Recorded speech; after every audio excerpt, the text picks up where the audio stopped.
Thursday, November 19, 2020 at 7:05.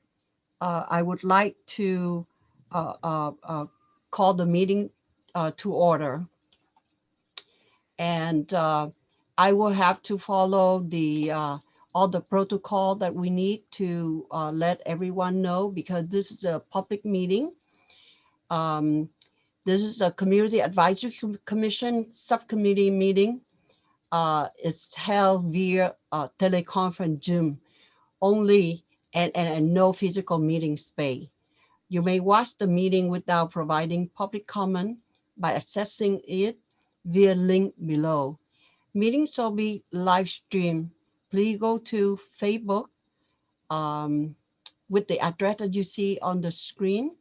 You can also view it on YouTube and web streaming. All the address, I hope you all see it. For public comment instruction, oral public comment may be provided live during the Community Advisory Commission subcommittee meeting by first registering for the Zoom meeting in advance by providing email address, not disclosed, and a name. Here's the link to register for this meeting only. So it's https semicolon //ci dash milpitas milpitas ca.gov.zoom.us/webinar /register/wn underscore WUZ X number 4 KW NR62TS JZZAUGEVG. That's rather long, do forgive me. But we just have to follow the instruction. So a link will be sent to you to join the Community Advisory Commission subcommittee meeting in order to give your comment. All registered meeting attendees who wish to speak must click on the raise hand icon when the chair calls for public comment. If participating by calling in on your phone, please dial *9 to use the right hand feature. And when you are called upon, please hit *6 to unmute your phone. Your phone number will be displayed in the live meeting. The chair or staff will call the speaker to begin. All comment provided shall be limited to 3 minutes or less as determined by the chair. All members of the public shall be limited to 1 comment on the agenda item listed below under business item. The online written comment form previously used is no longer available for public comment. To begin, I would like to do a roll call. Commissioner Vissel Gandhi. Present. Excellent, thank you. Commissioner Kavita Sridhar. Here. Commissioner Gilroy Casanova.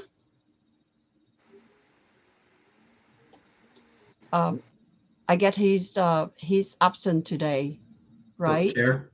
Yes. So the subcommittee is composed of the 3 of you, the chair, yourself, Commissioner Gandhi, and Commissioner Sridhar. Commissioner Casanova is an alternate, so is not required to attend. Okay, so then we meet all the requirement, right? So this is good. Yeah. Okay, great. So with that, we would like to move to the number 3 on our agenda today, which is the approval of agenda, November 19, 2020.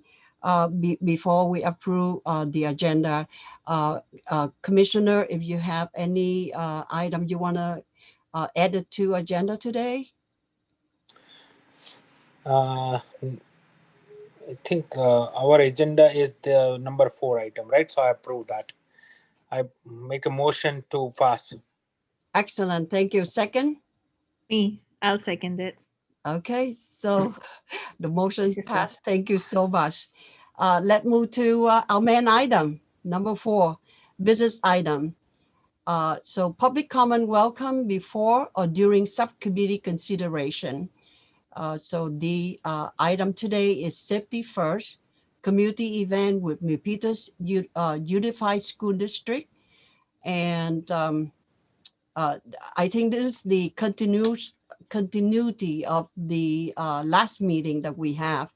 So I saw Vice Mayor Bob Nunez here, and also Vice President Chris Norwood. So I would like to invite you to speak first, Mr. Vice Mayor. I would be more than happy to. I think this is, you're correct, it is a continuation. Looking at a partnership with the school district to put on an event with CAC going into December, January, either a virtual national night out Yes. or safety. And I don't want to give your event a name, Chris, but a safety event around COVID or just safety measures. And now looking that we are going into, have gone into purple, and now that the governor has called for a curfew, I think it makes even more sense. But we also wanted to make sure if a virtual night out is something that we wanted to institute. It is something that the council talked about, wanted to investigate some time ago. So this makes sense now to see if that's something we want to look at doing, or just partner with the school district in what the event they're going to be doing anyway. From the council's point of view, it is on our agenda, and I think we are meeting the 5th of December. So whatever comes out of this, we're going to take back to them. And it's all about how do we want to partner? What do we want to be able to do? What are some of the things we would do in conjunction with the school district, but also separate and distinct, since the audience is not only parents and students, but also seniors and other residents of the city. So, Chris, that was what I saw. Is there anything you'd like to add to that? Uh, No. before I invite you to speak, Chris, may I just remind the group couple things. So I would like remind all of the stakeholder that the proposed event is not on the CAC approved work plan, and issues such as budget implication, budget allocation, etc., etc. Right? That there may be so many other issues that come up. All of these will have to be approved by the city council, and there may be, I don't know, maybe the city may not have the staff resource to meet the requirement. And as far as the CAC concerned, most of the member are still working. I myself still working full time, and we are volunteer. So we have to be very realistic about everything. Um, the scale of this event, as I listened from the last meeting that we have, it sound big, uh, ambitious, and probably take a lot of work for the framing, for the time that we have. So I just want to bring to your attention about those issues. Edma said we love to support you, but we also need to be realistic. Chris, you know that we always want to support the school. especially with the issue at hand that coming up, like the vice mayor just said, the pandemic getting worse. Like today we have a curfew, right? Curfew from 10 to 5. We have 10,000 cases that happen. And it is like 66% in 1 month. That all of that really scary number. So maybe I mean we should proceed with caution. So with that, I just want to remind you that the work plan for CAC already approved for this year, and this is not part of it. So let listen to your plan to see what happened. But we want to once again want to express our support to you, and would like to hear the detail on the plan that you present last time. Chair, Yes. if I can just let you know, there is one public comment. Okay. If you wanted to. Yes. We should open to it. Okay. Go ahead, Urvish Mehta. Thank you very much, Sharon. Good evening to the subcommittee commission, and as well as to the chair. Good evening to the vice mayor. Good evening to all the council members and all the commissioners.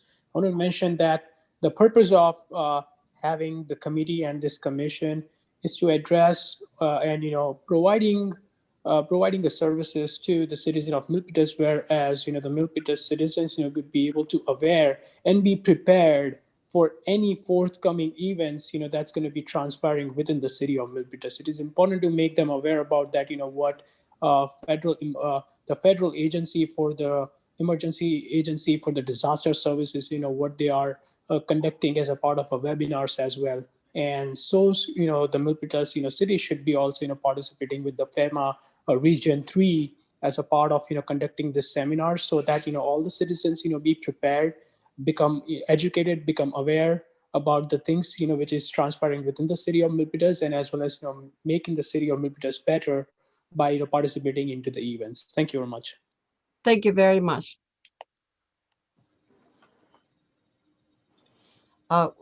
With that, I would like to invite the Vice President of the MUSD to speak. Chris, are you there? Yes, I am. Yes.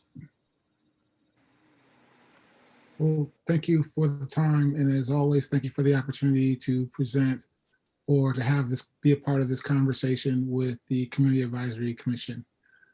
As was stated previously, that usually the city has the opportunity to do that. And this year, the National Night Out event was canceled due to COVID-19. And at this time, there was not an alternative opportunity in place. My initial outreach to the police department and with the vice mayor was actually to ask if something could be on the agenda of the National Night Out.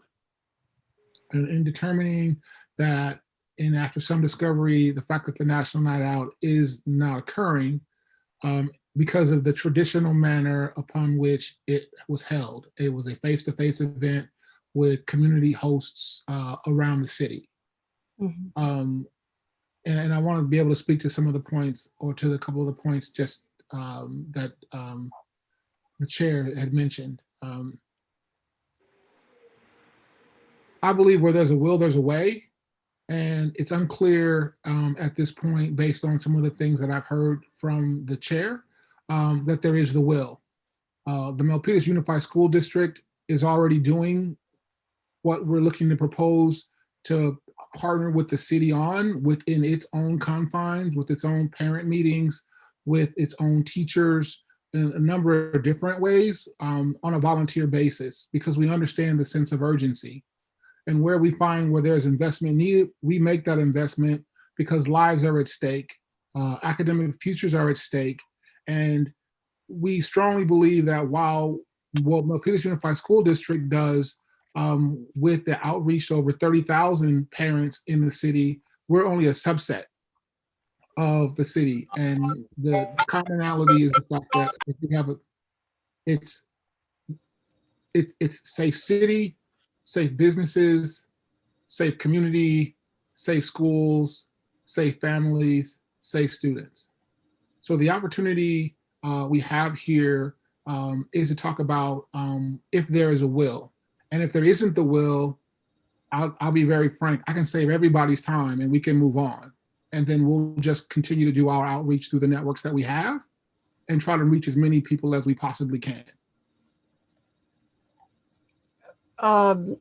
Chris, I think this is a good time to share on the detail, because just like last time, we have no idea what the scope of work gonna be. We don't know what the goal and you know, the detail. So why don't you just share with us? And I think that's a great point. We talk about the city of Milpitas. So one of the details is that how do we reach as many residents as possible with an existing model revisited to address some of the issues that we have the greatest concerns with. And I believe that this meeting was in part to brainstorm that idea in terms of what could be possible in terms of making that happen, if I'm not mistaken.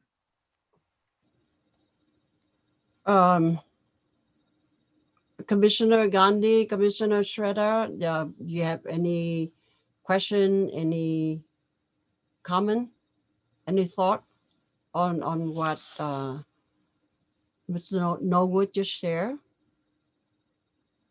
So I just have one thing for Mr. Norwood is basically I did see an email coming out from Scott about the Safety First campaign, right? It was just basically just in general email mentioning about the various guidelines and basic information with the holiday season coming in. Mhm. So is there a is there a plan from MUSD side that, okay, are we going to be sending a weekly updates like this or bi-weekly like that? So yeah, MUSD is going to continue to send out messages to the parents and the staff within the school district as we get pertinent information as it relates to COVID-19 and what we're doing as a district in terms of make sure that our staff is safe, to make sure that the kids are being educated, and also being able to share with the parents what is actually going on in terms of what the opportunities are as we get the information from the public health department, as well as other resources, our healthcare providers and stuff like that. So there is going to be a continuous stream from the Milpitas Unified School District, not only to its staff, but to its parents as well. Sure. So I do see Tony from the emergency thing, as well as I think I see a representative from the MPD. So do they have any thoughts?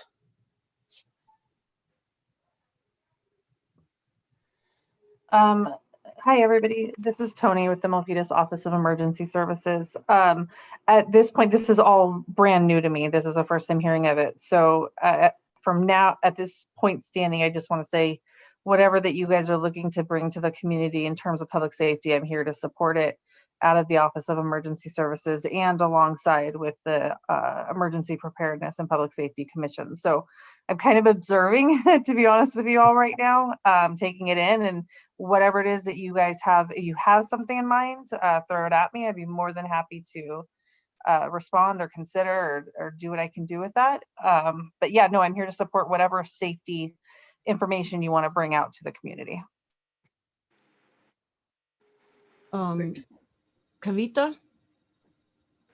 I think Jason from Milpitas Police Department was going to speak, so I'll talk after him. Great, yes. So, I'll introduce myself. My name is Sergeant Jason Speckenhoyer. I am with the PD, obviously. But I work in the Public Community Relations Department, so we do a lot of the outreach from our department side in terms of National Night Out, Coffee with a Cop, all those different types of things. So I was here to sit in and try and see in any way that I can be of help, maybe answering or clarifying questions. And I know Mr. Norwood reached out earlier today, and him and I exchanged an email regarding our host that we had and stuff. But in terms of the actual plan, I'm not aware or haven't been made privy to it, so I'm not really sure what other ways I could be of assistance. Your presence is very helpful. You should know, Jason, he has never said that to me. The public information officer, as well as yourself, Jason, and the experience that you guys have had will be helpful to determine what possibly could be done moving forward. so Chris, okay. Are you talking about an event that you want to engage all of your audience, or just to educate them? So what can you tell us more what this event look like, and how it will play out, how it will implement? So again, building on the theme of the National Night Out, knowing that, I'm sorry, Kavita didn't have a chance to speak. Thanks. Well, it's my first time at the National Night Out as part of the CAC. So I'm here, I'm learning as I go. And I just wanted to address what you brought up earlier, Chris.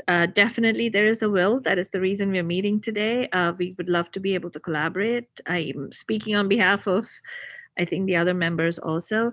It's just that it's still a little nebulous to us as to how this whole thing will play out. Is it supposed to be where we conceptualize a different version of the National Night Out and then incorporate the safety first priorities into it? Or are we going to merge the two and do it as school-based events kind of thing where CAC members also would be part of it? I mean, if you could shed some light on that, we're happy to brainstorm. Absolutely. Those are great. Those are great questions. And it is, and I think that you said it appropriately, that it is a Zoom version of the National Night Out with the community being involved, with a safety theme and a theme of possibility in terms of increasing awareness, but then also unifying or creating a sense of community around what we need to do within the city boundary of Milpitas in order to maximize safety during these unprecedented times. The city council in March, I believe, took the very first step, a very bold step, when they said that masking was required. The first city in the county, if not the Bay Area, to do it. And then after they put the initiative out there, one of the challenges was that how do you reach as many people as possible to make them aware of what's going on? You can post on Nextdoor, they can put it on Facebook, there's a number of different things that that could be done. But the reality is, in order for us to, because we're all now virtual, in order to reach as many people as possible, we have to create a wider web of support system of individuals that are willing to be champions in a community to talk about or to share information, again, around safety, around unity, around public health, and around hope for the future. And one of the things that the National Night Out had done and has always done traditionally are those things. They created a positive atmosphere within community.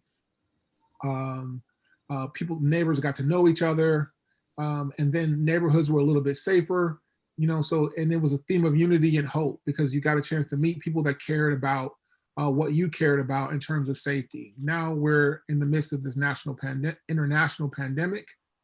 We are back into the purple tier, and I'm not quite sure everybody even knows that there's a curfew of 10 p.m. because there is this issue of how do we communicate effectively in a unified way, in an unprecedented way, because we are in unprecedented times. So the way that you described it is the framework, but some of the details, having some of the experts here in terms of with Jason and Tony and those that have experienced National Night Out before, is the groundwork. I mean, I have some information and I have some ideas, but I'm very bold in my thinking. I'm very aggressive in my thinking, and in some instances, when I show my hand, folks get nervous.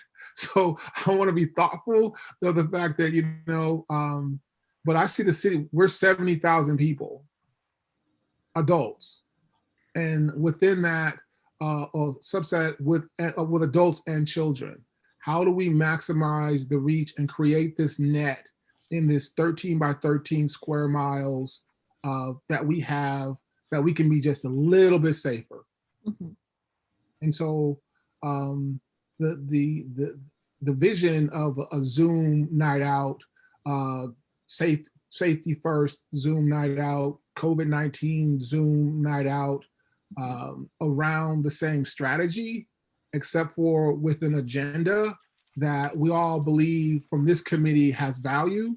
The other piece is it's not boring. And then it's not all dismal, because I have spoken to a couple of stakeholder groups and they're like, look, we're being inundated by the news. We're getting inundated by a number of different things. We need a different type. If a couple of stakeholders said, if I'm going to be involved, then it has to bring energy and hope and possibility, and the fact that I moved to Milpitas because it's a special place. How can Milpitas show me and me be a part of it being special with this type of event? Mm-hmm. Madam Chair? Yes? So thank you for that, Chris, because I think you're right. One of the things I noticed, my wife would host a National Night Out in our community. And before us, I think we didn't have anybody do it for about 6 years, I think. And our first time, it was we had PD and fire come. The turnout wasn't what we had thought. And so we sort of asked the community, what else would they like to see? Who else would they like to meet? It was the school districtors who they wanted there, so they could ask some questions. It was other city offices they liked there. So at the second one, we had the superintendent come. We had persons from finance, oddly, and from Park and Rec. And we tripled our attendance.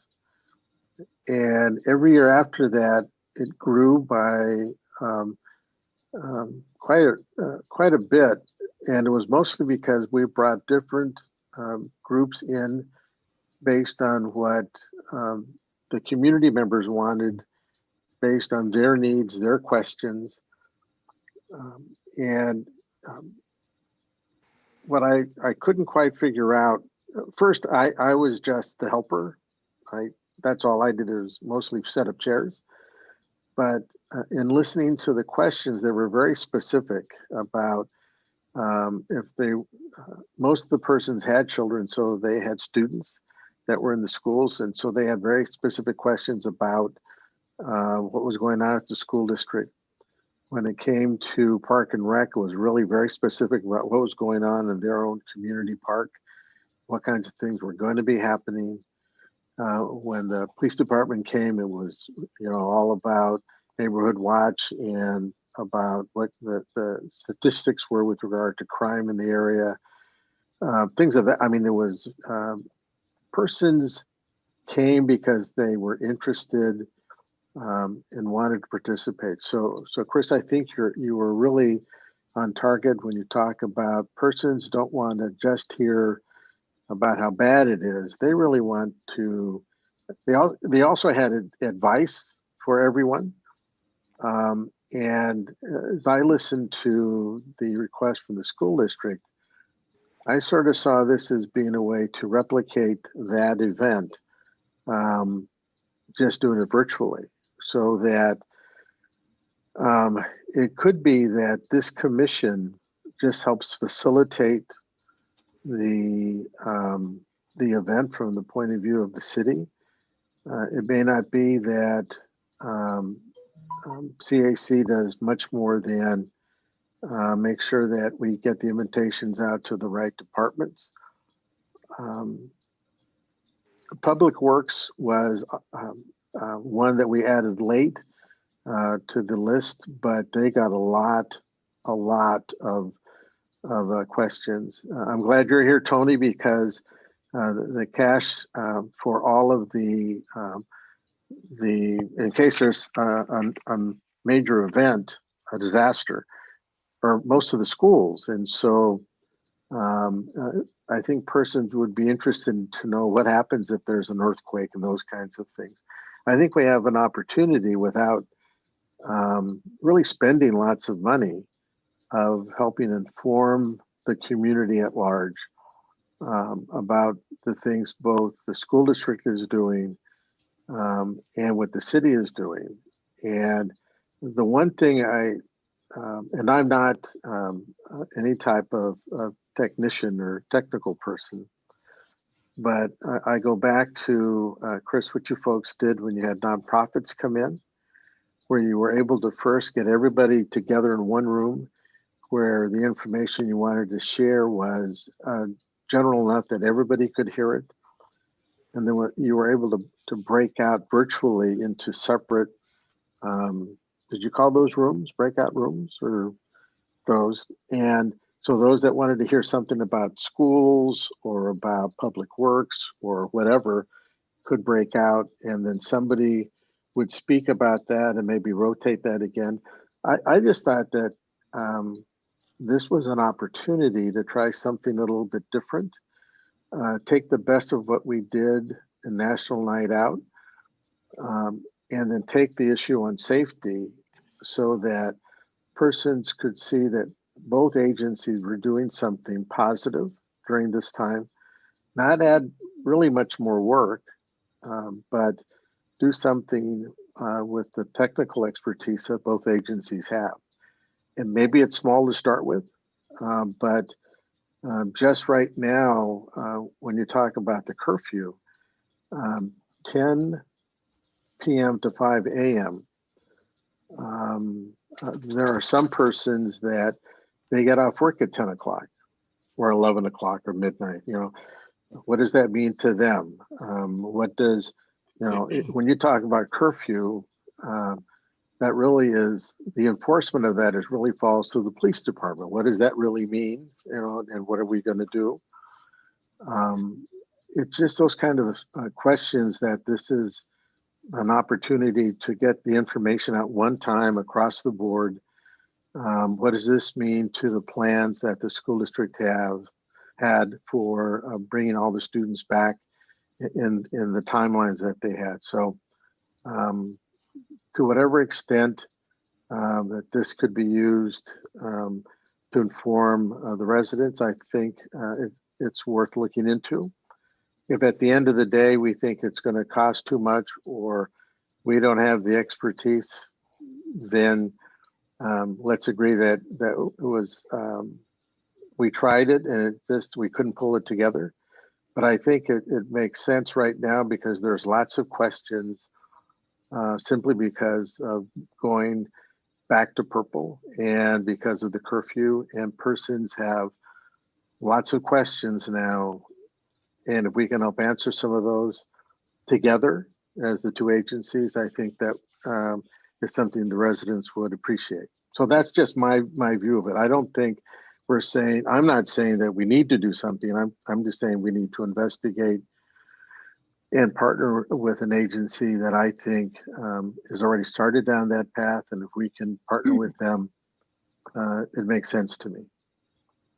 I want to piggyback on a little bit of that, Bob, on two parts, because I realize as I project, as I think about this idea I realized that I'm talking about the Milpitas communication system to its residents, and a real-time interactive communication system. You know how we all get those, emergency broadcast messages on our phone or on our television, and we all stop and we all get that message at once. Well, one of the realities is that we are beholden to the county, or we're beholden to other agencies on certain things when we want to get out that kind of message.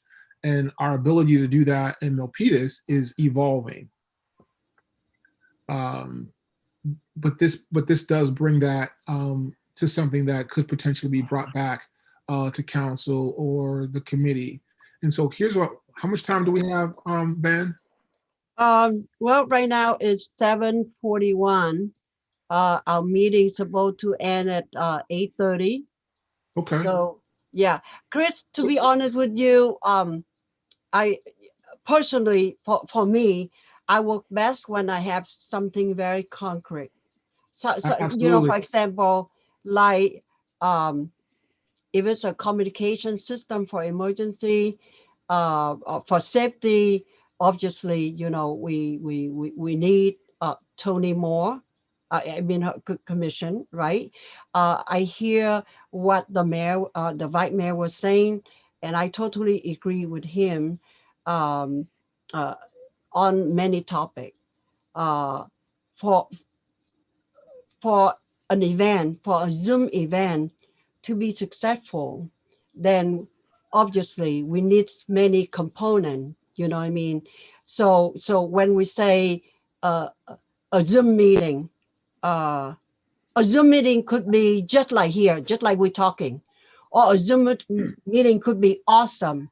That take a whole lot of time when we play out who gonna do what.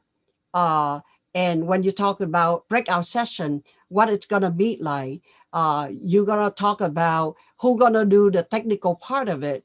Uh, Another word, it's better to have something very concrete to share with people so people would understand, okay, you can do A, I can do B, you can do C, things like that. Um, Absolutely. Absolutely. it make I it believe, more doable, feasible, absolutely. and because we're all concerned of the same thing, Chris. We No, all so believe the same that's where thing. I'll push. That's where I'll push. No, we're not all concerned of the same thing, because just to be transparent. Safety with COVID. Okay, so I can agree that we're all concerned about COVID. I Right. can agree that the manner upon which we go about or approach resolution or strategies around COVID vary. This is, as Tony had mentioned and that Jason had mentioned, this is the first time of them coming to this conversation. Hmm. So to start out with a plan that isn't even, that we don't even know is possible yet, without allowing the voices to participate in the room so they can get the framework of what the possibilities might be, would be unfair. Mm. And I would also add the fact that one of the things that the vice mayor mentioned that I hadn't considered in terms of what the possibilities could be is the fact that residents do have questions, and there are questions that may not have the opportunity to be answered. But the fact that if there is a component that allows questions to be asked, to grow community and to those types of things, has value. So I want to make sure that that as we have this conversation, that everyone that's here has an opportunity to have their say in terms of whether or not they understand what National Night is. Thank you, Kavita, for sharing that this is brand new to you. So the concept of what's happened and what this possibility is about, she's not familiar with. That helps with the context of how we can carry forth this conversation. And Tony coming in and sharing, and Jason sharing with me earlier, how many folks around the city has actually done National Night Out on a, provides clarity. As I said, I'm very, very, I'm always shooting for the moon or the stars, and then when I land on the sun, or if I land, on a planet, I'm good. And so with that said, I want to shift gears right quick. If you guys don't mind, I sent over a document. Could we share that document? Sure, let's do that. So this is the Sure. fire hose part. This Right. So, Mr. Norwood, I know while the IT support is going to share the document, I just have a question. So we did talk about a lot of these things, right? So we did cover social media, we did cover Zoom, but as part of the National Night Out also that there is some kind of flyers that police department usually distributes as part of the TEAT, informing about the neighbors, about the safety and things like that. So are we also, is there a thought on sending out flyers to the community, especially on when the fire department is handling those testing event in a particular area for a week, and then they rotate and go to the next place next week. So targeting the audience, the households in that area, and sending the flyers out for that week, saying that, hey, for this week, fire department will be conducting at this place and such. Possible. Absolutely. Okay. It's possible. As you guys get to know me over time, you will realize I'm the guy of possibilities. I solve problems. So here's what I heard you say, and this is in alignment with what Mr. Nunez said. We may not have the ability or the capacity to do a citywide event, but we may be able to do a regional event based on how the city is divided into sectors. Most of the sectors have a school nearby or close by, or most of the sectors have landmarks, and in some instances, people that work in the city or for the city may live in those sectors as well, as we look at the commissions and all the different things that we have going on. The school district has its PTAs, its school site councils, and a number of other things as well. So there may be a way to take a sectorial approach to this opportunity versus a citywide approach. So I think that's one of the ways to potentially answer your question. And here's another thing that I'm not going to do tonight. As I present this idea, I'm not going to field questions. What about this? What about that? What about that? That's not what this meeting is about. This meeting is about to talk about, here is a possibility, and then everyone working their way into how I fit. What do I need? How can I participate? What action items can I own? And then fleshing out the fact, do we believe, in what potential time frame can we do it in? Okay, good. Fair enough? Sure, Yeah, fair enough. that's what I was going to ask about. Are we looking at what's the timeline we're looking at for turning this around? Like I said, here we go. Okay. So we can share the Did you say document. you shared the document? I didn't see that. I emailed it. No, let's share it to the group, Chris. That's what I mean. Yeah. So I need someone to share that document from the city or from IT or. Robert, can you share the document? Yes, ma'am. We're pulling it up right now. Thank you, Mike. We make it bigger so I can see. I don't have my glasses on. Awesome. So let's all take a few minutes to read what it says.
Could we scroll up just a little bit, please?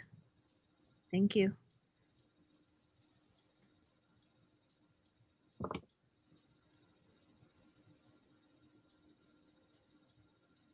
Thank you.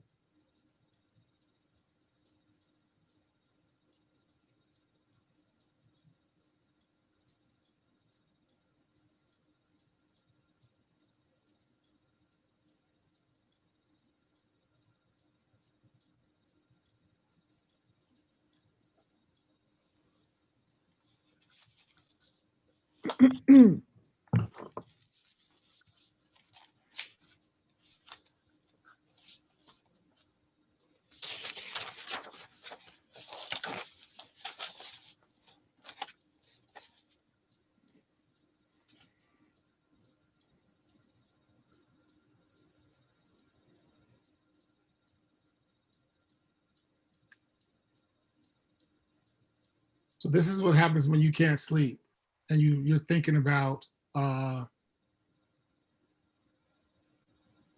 possibilities.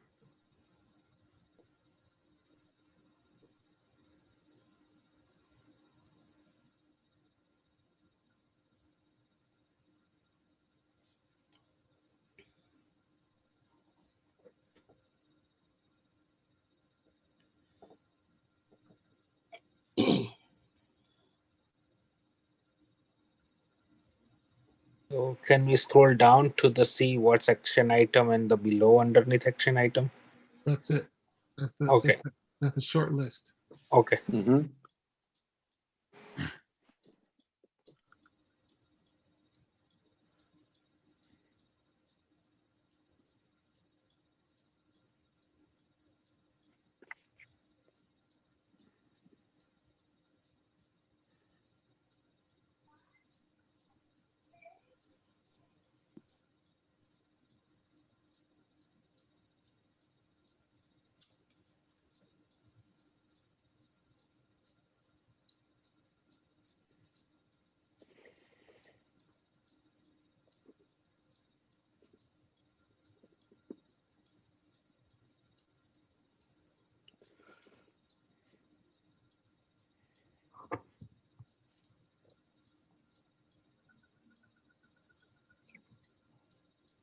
Has everyone had a chance to review the document? Yep. Can I get a thumbs up for those that had opportunity? Yes. So no thumbs up, Van, huh? I don't get a thumbs up from you either. Chris, I'm not good with technology. So when you're talking about having a host for 750 or 800, what does that mean? What kind of capacity are we talking about? That's not for, so the beautiful thing about this document and the people that we have in the room is the fact that everybody has a lane. There's things about this that I don't know, but there may be someone on the line who does know. And if there isn't, then we can acquire that person. I do know that in the Milpitas Unified School District on a daily basis, we host 500 teachers host Zooms. We have 500 teachers hosting Zooms for more than 3 hours a day for their students. And their students are 20, and they have the ability to manage approximately 20 to 25 students, sometimes even higher.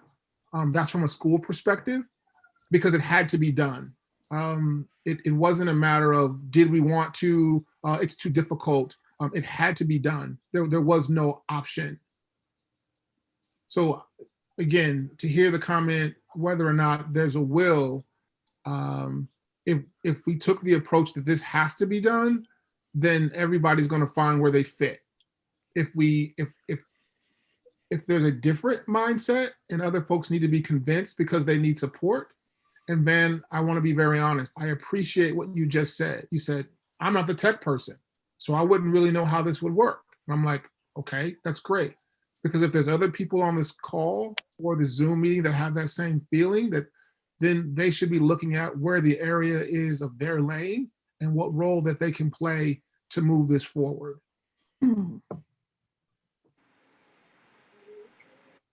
I'm glad Bob is here because Bob's been around me for a while, and he kind of helps me.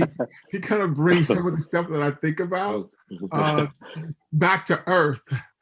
Yeah. Well, no. So I can, if I may, this outline really is helpful because what what I haven't asked yet, and I'm not sure I'm asking now is what role CAC actually filled for National Night Out.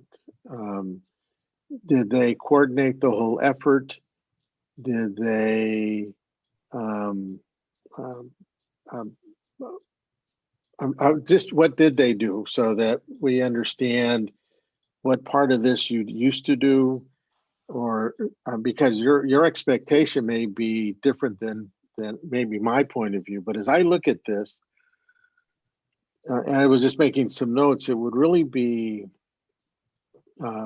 as I looked at who might be some of the presenters, it would be the police from the city's point of view, police department, emergency services, fire, public works. But then I thought, the county, we really should invite the county to come in, public health. The water district probably would want to be there because for them, they keep telling us that they have a role to play and no one's ever asked them. The school district, and those would be sort of like pull out sections. The League of Cities at their last conference, Chris is right. You get a room with 500 people in it, a Zoom meeting, and then they say, okay, those of you that have a red dot, you click now over to this other section. Those are the green dot, go to this section. And now you're in a separate meeting where you pick one of these that you want to go look at and participate in, but they're all being taped so that you can go back and listen to them. How to do that, I don't actually have a clue at all, but I know that between the two agencies, they know how to do that. I find it interesting how it's been weaved into making them smaller, almost as if there is that a community feel to it. That's what I got right in the middle there, Chris. Mm-hmm. I find that very interesting and probably very useful because I'm watching on Nextdoor how they're trying to do that. How to get persons to do more than just post things, but to actually start developing some type of relationship. And so I'm interested in that. But as I look at it, the action items, I believe, are things that need to be done regardless. And for me, those are easier done than the things above, which is, what's the message we want to deliver? Who's responsible for that? And it's really things that they would have done at each and every neighborhood they went to. They just repeated it over and over and over again. So I like this point. And approach. I want to jump with you. Sure. Bring up a great point, Bob, because as I look at the agenda, right, I have an agenda of from 7 to 7:30 keynote speakers. That could easily be modified because, again, so here's what also happens. When people see things on a document, a lot of times that they didn't write, they think it's written in stone. They think that that's exactly what it is. That's exactly what we're doing. And I have to figure out this. They're not looking at, well, what the possibilities are. And I look at this document and I listen to the things that have been said. And I'm like, okay, what if there is this COVID Zoom safety night out? There is the keynote introduction that's given the messages of Milpitas, hope, opportunity, safety, community. And then there are the breakout, then, because these are happening now in virtual conferences. So virtual conferences operate in a very similar way, but they don't give you the community feel. So I kept this structure relatively close to National Night Out. There is an initial webinar where everybody can attend. And then after that's done, they would have a separate link to go to the Zoom meeting in their relative communities. Because if you live in Milpitas right now and you have any type of career that involves you to be in an office space where you can't go right now, I'd probably say 70 to 80% of our residents now are Zooming, a significant portion. And if we look at the number of residents that I'm trying to reach, that's significantly less, a portion less than that.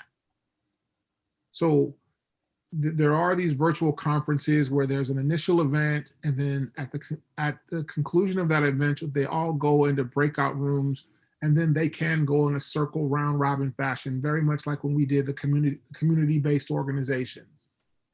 I did have, again, following the theme around the National Night Out, saying, if we did the keynote and the introduction, and then we went into the smaller rooms, those people would be able to, the people that hosted the Zoom rooms would be able to carry the message because they would be trained. They would almost become like ambassadors of the community as a whole, with the relationship with the school district, as well as a new relationship with the city.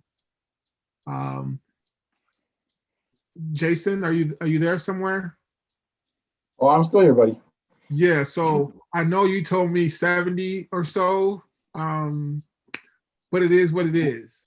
We have 82 hosts that we have had in the past, like through the past, that have kind of accrued through time. So when we started many years ago, the National Night Out, the number of groups that we started with was much smaller than it is now, but we have accrued as it's gone through the years, not only through people experiencing it and then wanting to sign up, as well as through flyers like you were kind of talking about earlier, and then more recently with social media advertisements and people wanted to sign up. So we would get those people who are interested, who want to develop that level of community. They will sign up, and then they will be responsible at recruiting their neighborhood in order to bring people together for that evening and that event. And so that's usually how it's been done through the police department. Mm-hmm. Yep. And with that, so you'll see the number of desired room hosts. All right. Again, like I said, I go for it. So if we ended up with 150, that's 150. If some of the National Night Out folks said, we want to do this, but of course we need to be trained, you'll see that as one of the items in the action items. The ability to outreach through Nextdoor, social media, on behalf, and it is somewhat like an ambassador program in terms of being involved and being in the know, so that you have the ability to make, not first and foremost, you'll make sure that your family has the information that it needs to be safe, because I'm sure there's information out there that I don't know that I would want my family to be a host, because I know that we would be trained and I would learn some things from the different agencies that I don't know now. And the ability to disseminate that information within my community has value to me. So, Chris, if I may, and I agree with all that. I think it very well may be that what we're doing is looking at a way to redefine National Night Out, number one. But I was looking at the keynote speaker spot, and if COVID is really what's driving the change, inviting Dr. Cody, our own public health official, to come in and speak, and be very specific about talking about Milpitas, Yep. Would be something that the community um, hasn't heard from her, and specifically about what's going on in Milpitas, about the numbers, what they mean, how we should be looking at them, things of that sort. And I've invited her, and she's accepted at other places, so I'm pretty sure we could get her. If that is somebody that we think would be worthy of a keynote speaker. Absolutely. When I think of keynotes, I think about, and this is where I thought this commission would play part of its role in saying, what do we want to see in thinking about this? Who do we want to hear from and why? As it relates to this commission's role in terms of the community. I think Dr. Cody is right on par. I think also the need for local leaders from one of the city agencies as it relates to services around this, or someone could propose another type of speaker and why. But that's exactly the type of energy that I'm looking for.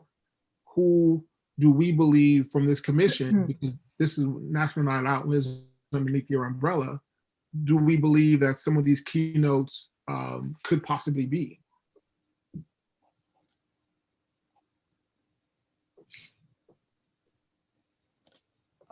Bob, earlier when you asked about the role of the CAC member, what we did was playing a very supportive role with the police department.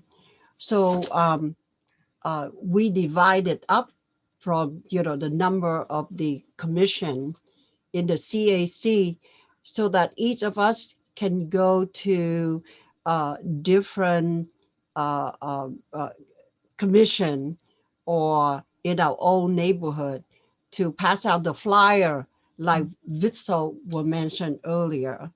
And then when come to the event, this is when we talk about face to face, right? So we come to the event and visit the host, and each of us, try to branch out beyond our own neighborhood so that we get to know other people. And for each of us, like I myself, I try, after a long day of work, I get out at 5, and from 5 to 8 or 9 o'clock, I try to visit as many as I can. So for me personally, at many, that means at most I can visit 3 places. And 3 places is like 3 different neighborhood. One that I've never been, one that very diverse, or one that I'm familiar, or the closest to my home. So, I really appreciate Chris with uh, incredible vision. He think big. Everything looked really, really big. But for me personally, I do everything that manageable. When we talk about communication, for example, have we ever really read all of the minority community in our city? Everybody tries so hard. I know everybody tried very hard to reach all segments of our community, but that is face to face. There are a lot of possibility when we have that personal touch. When we talk about Zoom, Chris, a lot of my community don't even know what Zoom meeting mean. They've never been on it, and they're afraid to sign on, and they don't know what it is. So I just want to be very realistic when I ask you the question or the technical part of it. And I'm happy to hear that at the MUSD, you have the capacity to do that. So it's great. If you have the capacity to do that, then maybe this plan is very possible. Are we going to reach out 20,000 people with this event? I'm not sure. right? I'm not sure. I look at all of the potential partner that you list here. If everybody sit in the same Zoom, it may be very possible. If we're talking about 6 months or 3 month planning or a year planning, Chris, it's very possible. But you give us the time from December 7 to 17 or January, giving all the situation that we live in, Chris. I just want us to be realistic. As much as I want to support you, but I want us to be realistic. Like Kavita said, we all have the will, but I myself don't have the technology, right? So I'm so happy to learn that MUSD have it. Then we support MUSD to move forward with this. So maybe we cut into small portion as to who can do what, like you said in the beginning of the meeting, right? So let's say if you want to take up with all the technology where you can have about 750 or 800 hosts to do ray tracing side, awesome. If you want to, do the license or website or anything, on my part, I don't know other commissioner what they think about it. On my part, if I can reach my community, my Vietnamese community or my neighbor where I live, I'd be happy to do that. Yeah, definitely would like to hear from other folks. And as I mentioned earlier, this is when you see something on paper, most folks want to look at that and say, I have to try to do that, instead of looking at it as that this is a vision, and this is a conversation around a vision. And then what I took away from what you said was the fact that we have not, is that the Vietnamese community has not been reached in a way, from your perspective, that their technology, that they would be able to use the technology and participate. Now, you're one voice, because I know a large number of Vietnamese families. Madam President Han Lien has hosted a number of Zoom sessions for Vietnamese families in the school district. Mm-hmm. And some of them use Zoom for the first time, and now they're very comfortable with it. So I take everything that I hear, in context, but I appreciate that you're saying that you believe, or that there's a large segment of the Vietnamese community, and there are communities that we're not reaching in Milpitas, that you care about. And if they can't participate in this, then they might be part of that 50,000 or that 55,000 that's not included in the 20,000 residents. So I appreciate that. And the folks that are on this phone call or this meeting will say, you know what, we are working on ways to reach these communities, and here's what could be possible. It could be a mailer that goes to them at some point. But the point is that there's energy in everything that's put into the room. And I definitely look forward to hearing others put their feedback in as well. Thank you, Chris. I'm glad to hear that. I just want to share. I think this kind of gives us an idea. I think it's more of a how do we go about doing it, as opposed to can we do it. A starting point for us as the CAC, I'm just, I hope I can speak for everybody, is, you have 8 or 10 hosts that you can possibly get as the CAC members itself. So that's a starting point for us. And I think in terms of who are the people that we would get as keynote speakers, I think what Vice Mayor Bob Nunez said about Sarah Cody, I think she's definitely somebody that the community would want to hear from. I also do think that to hear from the police chief would be something that a lot of residents might want to hear from them too with regard to safety in their respective neighborhoods. And earthquake preparedness is another thing that's a matter of concern. I think if we could get subject matter experts in those areas for the main overarching webinar, and then I mean, I'm just trying to wrap my head around whether it would be breakout rooms or will it go into separate Zoom meetings, because from what I understand of what happens in MUSD, each of the teachers has their own Zoom meeting. They're not as part of like the Milpitas. Right. Yeah. So is there a capability to have 700 breakout rooms? That's something we'll need to figure out if that's something that's possible. That would be one happy solution where everybody logs on and then people are put into breakout rooms. That's just a thought. But I know that we can start with like the people who are part of the CAC. I'm sure if we reach out to the commissioners, they themselves can be hosts for, that's one set of hosts that we have already. So just a thought. No, thank you.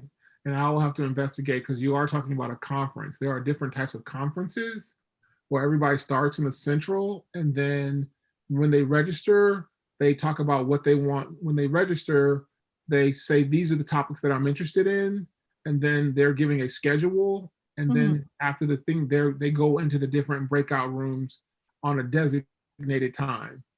So yeah, that is possible. Okay.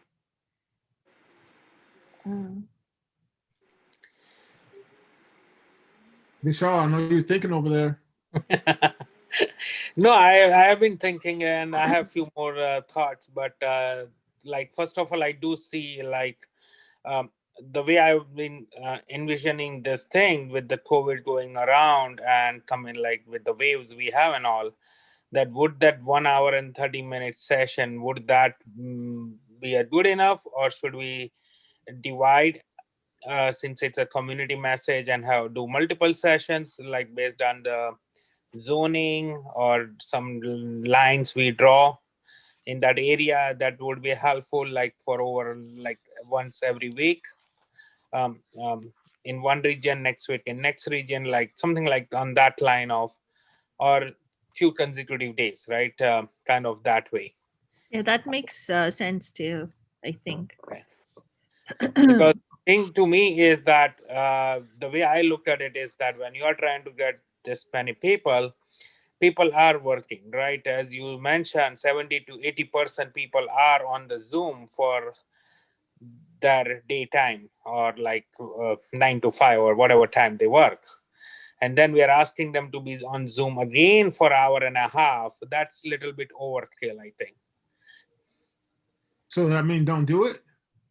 No. I'm not saying don't do that. I'm just saying that probably we might want to cut it down to like a 30 minutes or 45-minute session kind of thing.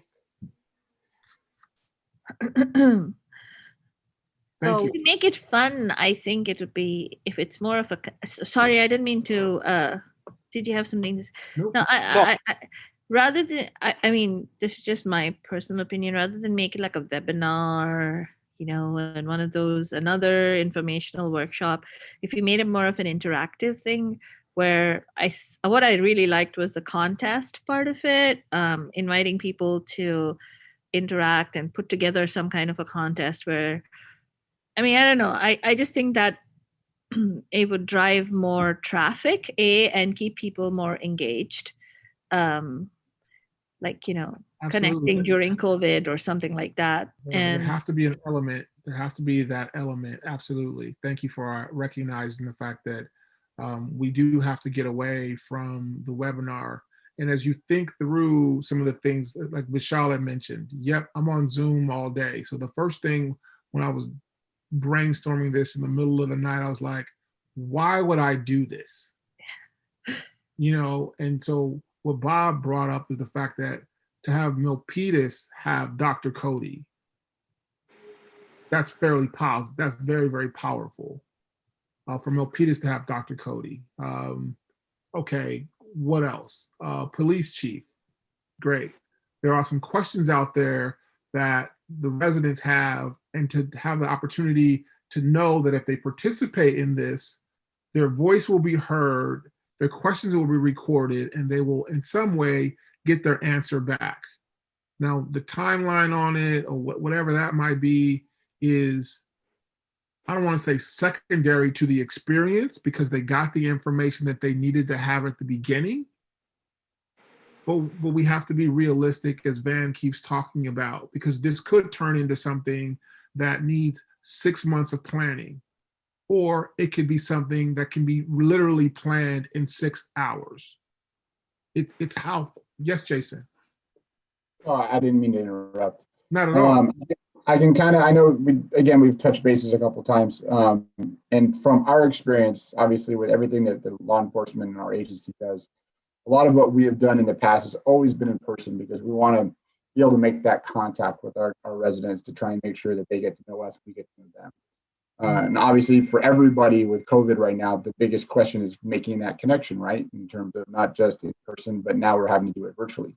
So a lot of the things that we've done, at least in the PCR unit at our department, is we've tried to kind of take this approach similar to what you're proposing, in terms of getting these Zoom meetings where we're trying to do it. But for us as an agency, I know that what we're doing is we're kind of trying to keep it more of that one-on-one, almost to the point where we're meeting with, so our HOA groups and our neighborhood watch groups, where we're trying to reach out, seeing what questions they have, asking what they need. There are things that are affecting their neighborhood that they have questions about, concerns about, any trends that they're seeing in the area. Those are all things that we try right now. For the last 3 months, we've been reaching out on a monthly basis, trying to reach these neighborhood watch groups and HOA groups to kind of address any concerns.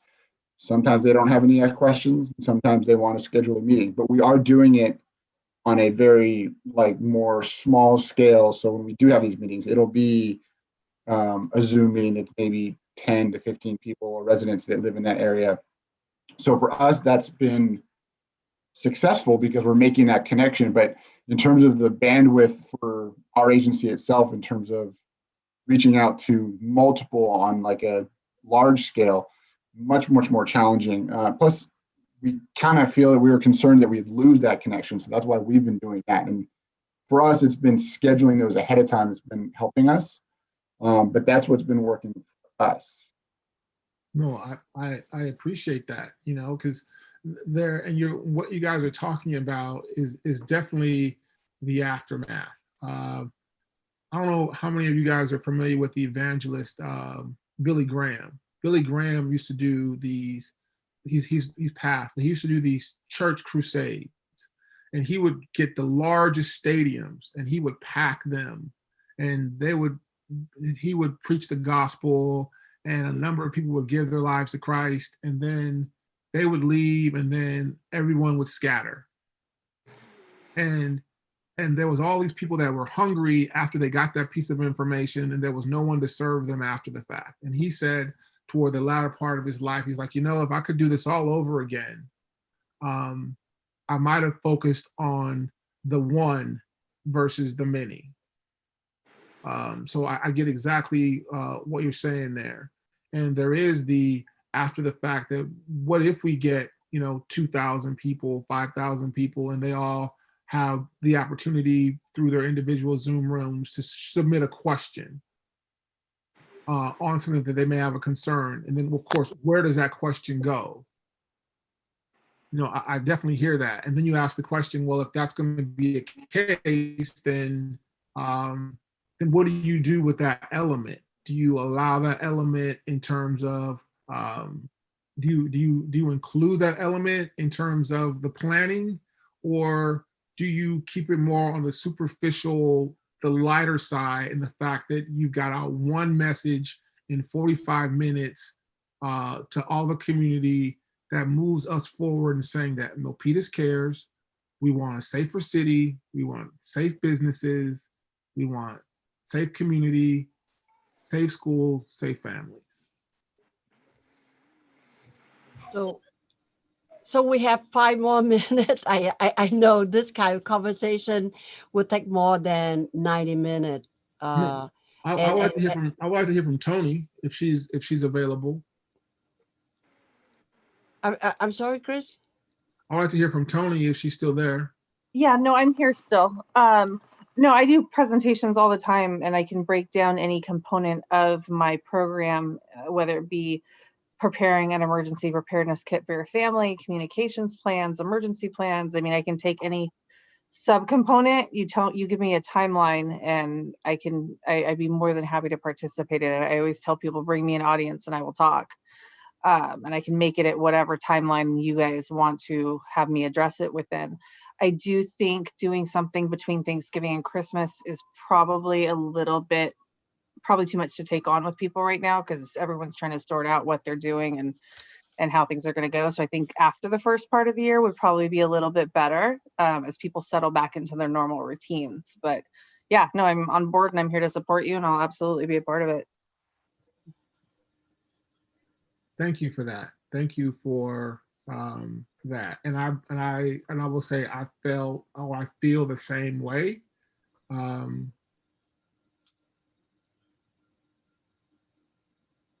we're in purple. So so Chris, whatever discussion we have tonight, the subcommittee have to bring back to the CAC. And so if you have to sum up with 3 sentences, what would it be? I'll say there's an ambitious opportunity on the table. There's a role for the CAC to play. Mm-hmm.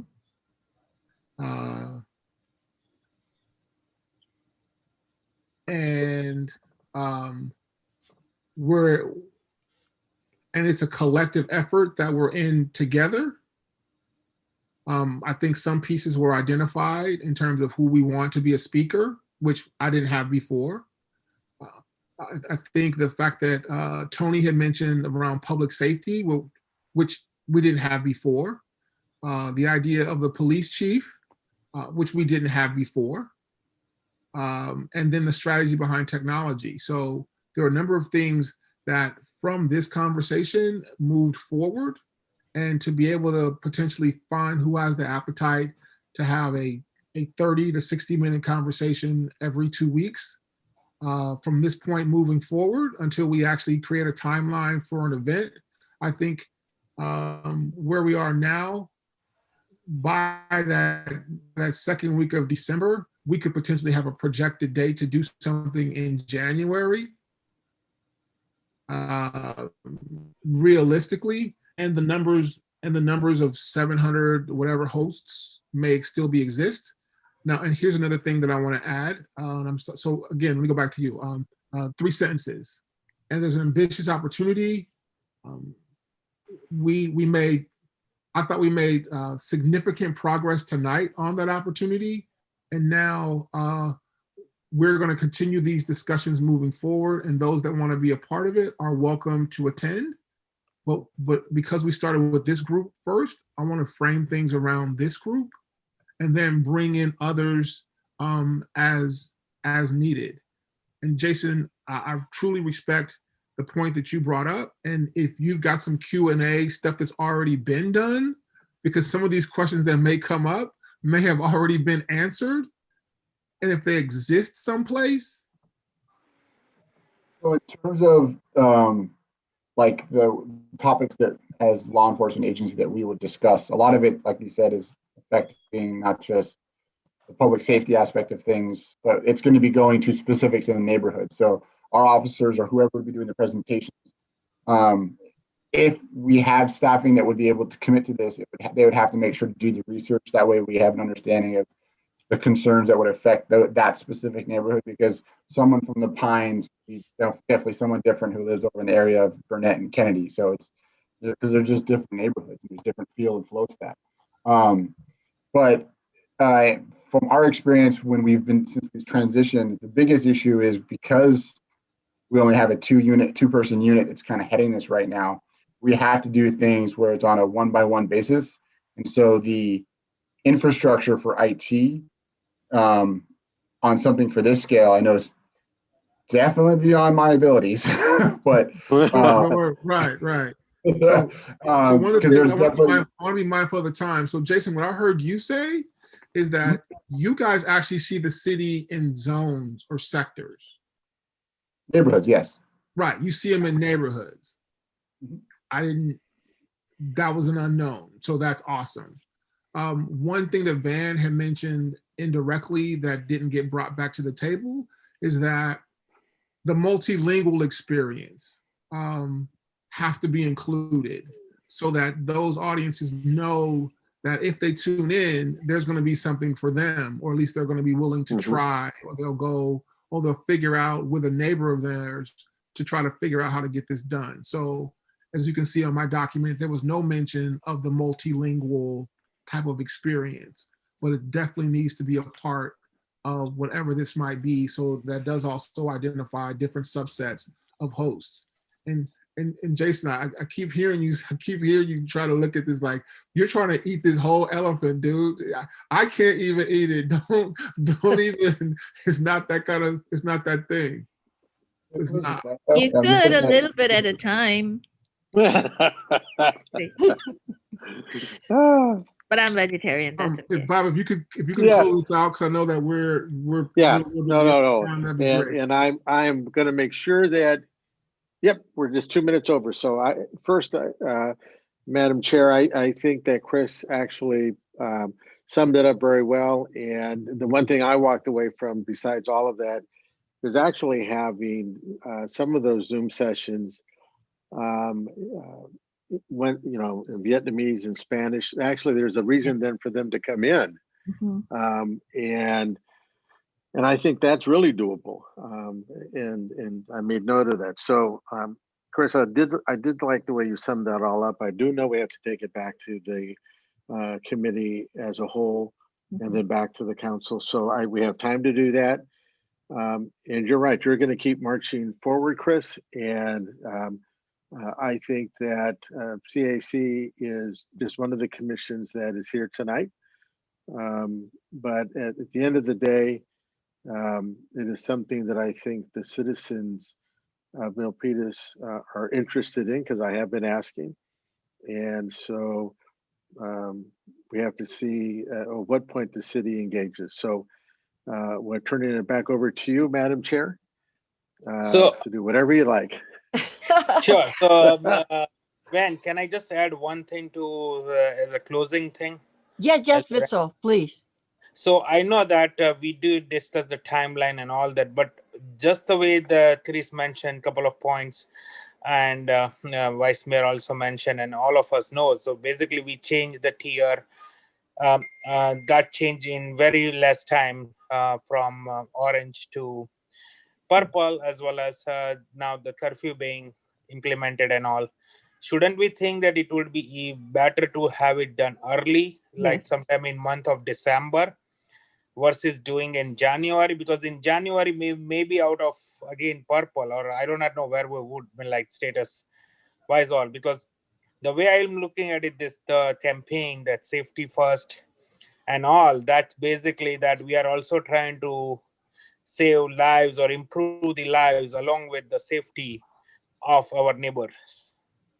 And information is so hard to come by because things are changing by the minute, literally. So I kind of agree with Commissioner Gandhi. If we need to do an informational, I don't know how we've got to make, if we've got to make it happen, we've got to make it happen. So if there's any way that we can do something earlier, that would be great. I would probably start by saying I just need everybody's email address, because where the commission has to do its timeline, and if the committee wants to have other discussions in the process to see if something is possible in December, which I believe. But again, this is a community thing, and there are other stakeholders that I know that want to be involved. However, again, it starts with this group, and I'm loyal that way. Because I would rather I would rather not come from the top down or in other ways for these groups to move. And that's why, I learned a lot tonight. So I'm thankful for that. So having everybody's email address, continue the conversation via email. Just don't make sure you don't have your email on your phone, because you might see a message that comes to the group at like 3 a.m. in the morning. Because again, I think about our kids that live, our teachers that don't necessarily all live in the community, but they want to serve this community and meet the needs of the resident. So again, thank you everyone. And I turn it back over to the chairman, Madam Chair. So with that, I would like to thank everyone for participating today's meeting.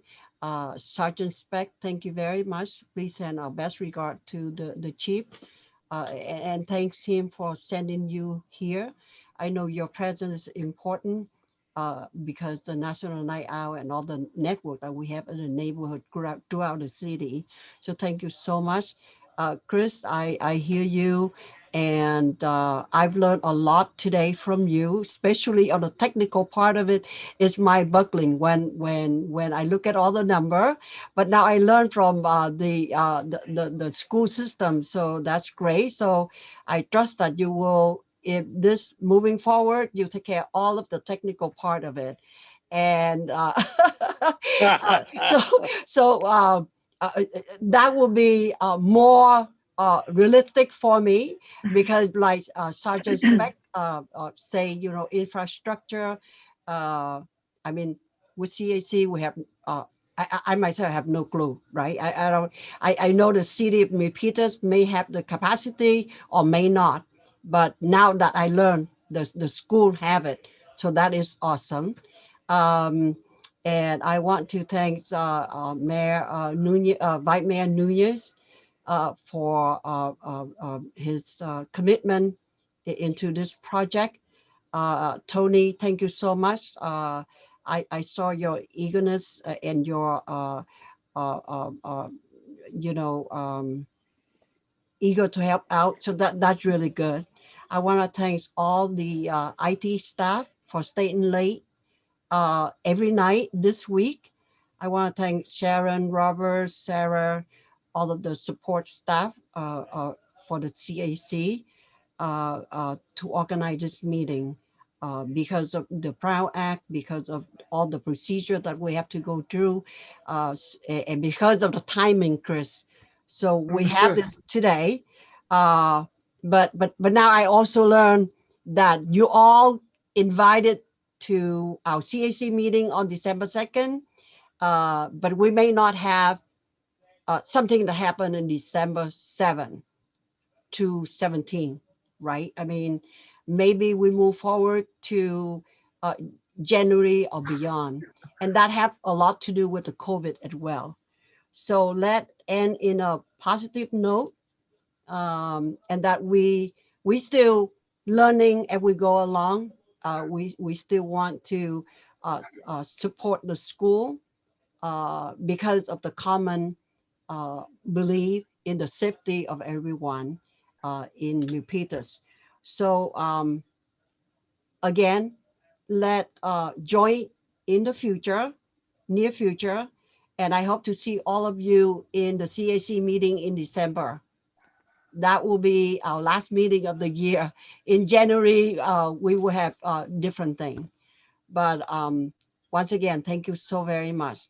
Thank you. Thank you, Thank you. everyone. Thank Thank you, you. Good everyone. night. And have a Good great night. holiday. Happy Thanksgiving. You too. Early Thanksgiving. Okay. Good Hey, night. Robert, you. do we need Bye-bye. a motion to adjourn the Bye-bye. meeting, Robert? Vitzel, yes? No, I was just asking Robert, do we need a motion to adjourn the meeting? We do, right? Yes. Yeah. Yes. Okay. I make a So motion to adjourn. thank you so much, Kavita. And I know I can I second second it. it. But Vitzel, thank you. You second it. So moved. Thank you. Thank Bye-bye. you. Okay. Goodbye. Thank you. Bye. Bye. Bye-bye. Thank you. Good night.